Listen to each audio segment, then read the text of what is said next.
Shri Devji Bhai Patel, general Bipin Rawat, chief of defence staff, air chief marshal RKS Bhadauria, chief of air staff doctor G Satish Reddy, chairman DRDO, mister Sanjeev Mittal, financial adviser defence services, Israel aerospace के CEO mister Boaz Levy, air marshal mister Sandeep Singh, AOC in C, स्वयं mister BHVS Narayana Murthy, DG MSS Shri Jayant Patil, president SIDM Shri Siddharth Mishra, CMD BDL, Indian air force, DRDO एवं MOD के सभी अधिकारी वर्ग, industry leaders, media के हमारे मित्रों, देवियों एवं सज्जनों, आज medium range surface to air missile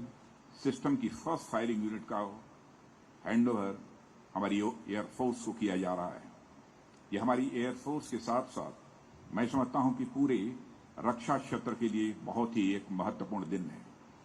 इस अवसर पर मैं अपनी प्रसन्नता का इजहार करता हूं और इंडियन एयरफोर्स, DRDO और इजराइल एरोस्पेस इंडस्ट्रीज और अन्य सभी स्टेक होल्डर्स को अपनी ओर से हार्दिक बधाई भी देता हूं।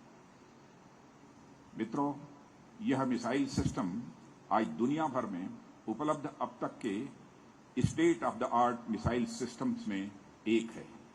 हमारी एयरफोर्स के लिए तैयार की गई यह सिस्टम DRDO और इजराइल एरोस्पेस इंडस्ट्रीज के ज्वाइंट डेवलपमेंट प्रोग्राम का मैं मानता हूं कि एक उत्कृष्ट मिसाल है। रक्षा क्षेत्र में हो रहा है यह डेवलपमेंट वास्तव में भारत और इजराइल की घनिष्ठ साझेदारी में एक नई ऊंचाई का प्रतीक भी है।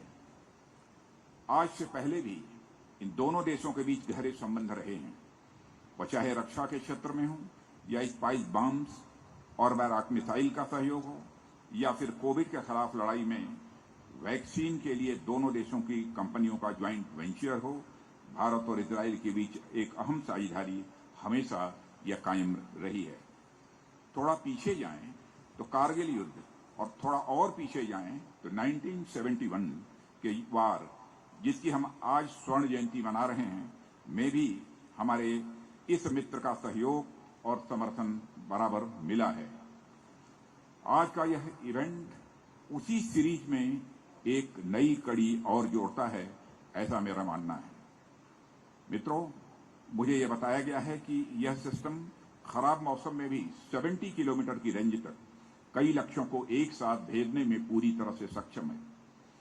अनेक कड़े परीक्षणों में इसकी सफलता इसकी विश्वसनीयता का प्रमाण है। विरोधी लड़ाकू विमानों, हेलीकॉप्टरों, UAVs और इसी तरह की अन्य सिस्टम्स को निपटाने में सक्षम यह मिसाइल सिस्टम हमारी एयर डिफेंस सिस्टम में एक गेम चेंजर साबित होगा, ऐसा मेरा विश्वास है। एयरफोर्स ने इस मिसाइल का इंडक्शन रक्षा क्षेत्र में आत्मनिर्भरता की ओर बढ़ते कदमों का भी एक बहुत बड़ा उदाहरण है। साथियों, जैसा कि हम सभी देख रहे हैं, आज ग्लोबल सिनेरियो काफी तेजी और अनएक्सपेक्टेड तरीके से बदल रहा है। इस बदलते ग्लोबल सिनेरियो में देशों के आपसी इक्वेशंस भी अपने इंटरेस्ट के अनुसार तेजी से बदल रहे हैं। चाहे साउथ चाइना सी हो, इंडियन ओशन रीजन हो या इंडो पैसिफिक हो या फिर सेंट्रल एशिया हो, हर जगह अनसर्टेनिटी की स्थिति देखी जा रही है।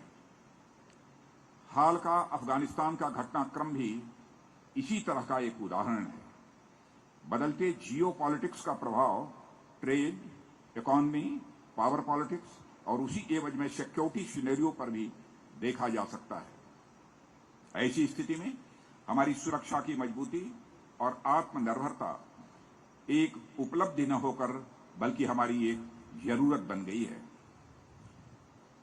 साथियों, आज जब हमारी एयरफोर्स में हम state of the art missile system induct करने जा रहे हैं, तब मैं एक विजनरी को जरूर याद करना चाहूंगा जिसने रक्षा के क्षेत्र में खासकर मिसाइल डेवलपमेंट प्रोग्राम में आत्मनिर्भरता की राह प्रशस्त की थी।